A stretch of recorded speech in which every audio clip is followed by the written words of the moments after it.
La Russie est-elle une science-fiction dystopique? Son histoire et son actualité font en tout cas un bon terreau pour l'écrivain et journaliste Dimitri Gloukovski. Merci à vous d'être avec nous sur Bonjour. TV5 Monde. Alors vous êtes actuellement en France en tant qu'invité d'honneur du Festival du film russe de Paris. Le film Texto, dont vous êtes le scénariste, sera projeté lundi à Paris.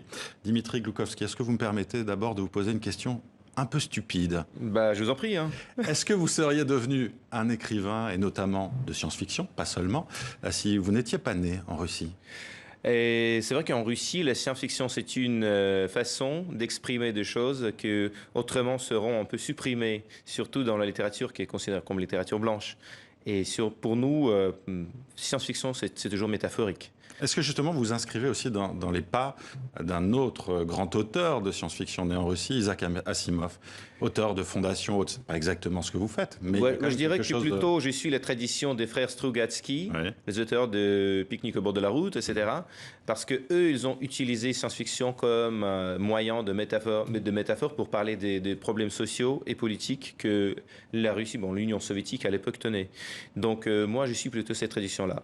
Et des fois, par contre, j'ai une impression que la réalité dure. Elle est est beaucoup plus plus forte. fantastique, elle est plus forte que les fantaisies que moi je pourrais avoir, hein. Et justement, là, ce qui se passe en Russie, contre les journalistes, avec cette loi, justement, qui considère les journalistes comme des agents venus de l'étranger, ou œuvrant pour l'étranger, en tout cas, projette aussi ce média en ligne qui a subi des perquisitions, enfin, en tout cas, ces journalistes. Est-ce que là, tout ça, Alexei Navalny aussi en prison, est-ce que tout ça, ça dépasse cette science-fiction pour vous? Est-ce que vous attendiez à ça, vous? Et c'est ce qui passe en Russie la dernière année, depuis la vote nationale pendant 3 jours, ce qui viole déjà la loi, et sera pour voter la nouvelle constitution qui a permis à Vladimir Poutine de rester notre président pourvu jusqu'à 2036, mais il paraît que c'est pour toujours. C'est tout ce qui s'est passé depuis et juste avant, c'est très fantastique. Et c'est une vision assez dystopique d'une Russie qui se transforme vite fait une semblance d'une dictature. Avant, je disais que on vivait avant dans un état plutôt soft, autoritaire. C'était pas une vraie démocratie non plus, mais c'était pas rien de horrible. Mais ce qui est en train de se passer maintenant, envisageant les élections parlementaires ou la semblance des élections qu'on devrait avoir en septembre, parce que c'est pas vraiment les élections, c'est une manipulation, et à mon avis, c'est à voir avec la liberté de choix. Donc, une campagne d'État qui est dirigée contre les médias indépendants et contre les candidats indépendants qui pourraient se présenter pour ces élections, c'est une campagne quand même sans précédent. Et comment vous l'expliquez alors, vous, ce passage de ce pouvoir autoritaire? Oui, vous faites des œillades à Vladimir Poutine. Je vous vois, je vais vous poser la question plus tard, mais justement, Vladimir Poutine, je crois que vous l'avez un peu côtoyé quand vous avez travaillé pour le média d'État financé par l'État russe, Russia Today. Qui est-il pour vous? Je dirais, c'est quelqu'un qui n'était pas censé être sur sa place, qui était très surpris d'être choisi. Et depuis 20 ans, il se prouve que c'était son destin. C'est quelqu'un qui n'est pas très sûr de lui-même.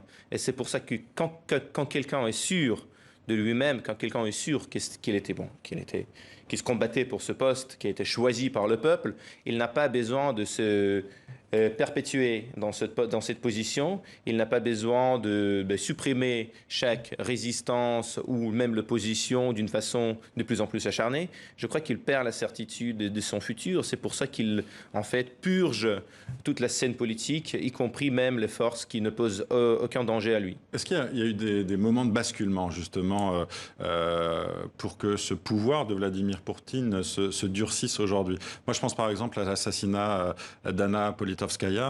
Vous écrivez d'ailleurs pour le journal, dans lequel elle écrivait aussi, Novaya Gazeta. Est-ce que ça a été un point de bascule? C'était en 2006 à Moscou, je le rappelle. Ça, je ne pense pas. Non.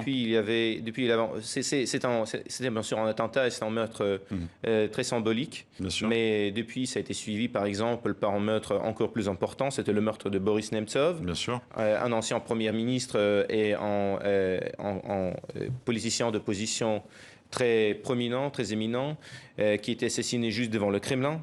Et je ne pense pas que c'était les Tchétchènes qui ont été accusés, mais je ne pense pas qu'un meurtre tellement important serait possible dans notre pays très hiérarchique sans la volonté de quelqu'un beaucoup plus élevé que juste des gens de police, des anciens agents de police tchétchènes. Ouais. Donc ça, je suis sûr. Et après, donc, il y avait toute une chaîne des événements qui faisaient la situation de pire en pire, quoi. Et surtout, je parlerai peut-être des révolutions oranges, des révolutions de rue Mhm. dans les républiques voisines. En Ukraine, il y avait deux révolutions qui ont eu du succès. Et en Biélorussie, il y avait une l'année dernière Tout à qui fait. a échoué.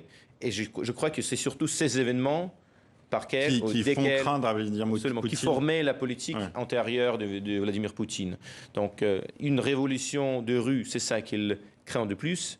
Et il apprend beaucoup de choses des expériences des républiques voisines. Par exemple, c'est les réprimandes en masse de M. Loukachenko et la façon de En laquelle il a Biélorussie, traité. Oui, en Biélorussie. Est-ce que vous, Qui a inspiré pour ce qui se passe maintenant cette année. est-ce que vous, qui êtes dans la critique sociale via vos livres, qui écrivez aussi donc pour un des derniers journaux indépendants, est-ce que vous, aujourd'hui, vous avez peur? Pas vraiment peur, mais chez nous, c'est vrai que tout peut arriver, quoi. Mais si tu as peur, donc, il faut se taire mieux. Voilà. Donc je crois que chez nous, comme pour une grande partie, c'est vrai que le climat de peur chez nous, ça s'est répandu beaucoup. Surtout depuis un an. Depuis qu'il s'est perpétué en votant la nouvelle constitution, la situation s'est beaucoup améliorée. Et maintenant, le climat, même social, même entre les amis, c'est un peu le climat de peur. C'est-à-dire qu'on n'ose plus se dire les choses de manière ouverte? Maintenant, on commence à penser et on pense que les téléphones sont écoutés, donc ça devient un peu paranoïaque chez nous. C'est la vérité. Et on n'ose pas prononcer beaucoup de choses juste en haute voix, comme on le faisait très facilement avant.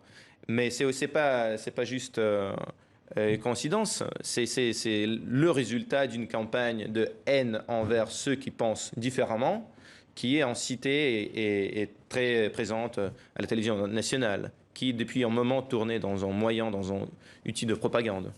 Merci Dimitri Gloukovski d'avoir été avec nous. Je rappelle donc que vous êtes l'invité d'honneur du Festival du film russe à Paris et que Texto, le film dont vous avez été scénariste, est donc diffusé lundi à Paris et qu'on pourra vous rencontrer et discuter avec vous pour ceux qui peuvent venir. Merci. Merci d'avoir été avec nous.